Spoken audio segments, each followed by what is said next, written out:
I've written a book called Building Bad, in which I argue that architectural functionality is often constrained by political and economic forces, while it is also effectively undermined by modes of expression.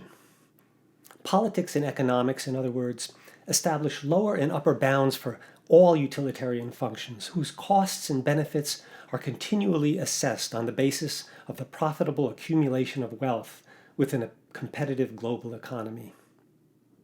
Simultaneously, an artistic sensibility, also driven by competition, often contorts buildings into increasingly untenable forms.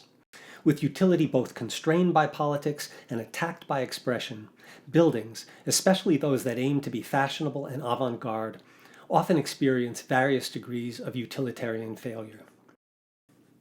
The political constraints and expressive tendencies affecting architectural utility are separately examined in the two parts of this book, while an epilogue looks at the implications for architectural education. In Part 1, I argue that utilitarian building functions involving health, safety, and welfare are regulated by the state not to create optimal human and environmental conditions, but rather to provide the necessary conditions for their sustainable exploitation.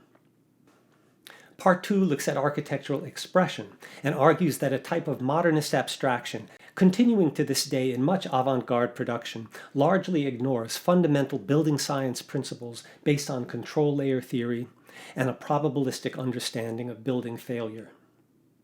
The epilogue looks at architectural education in light of not only architecture's utilitarian and expressive functions, but also its meta-function, the function of the function of expression, to enable competition by deploying fashion.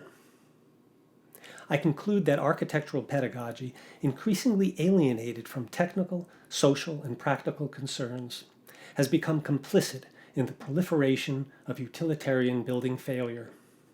In other words, that it both reflects and encourages a culture of building bad.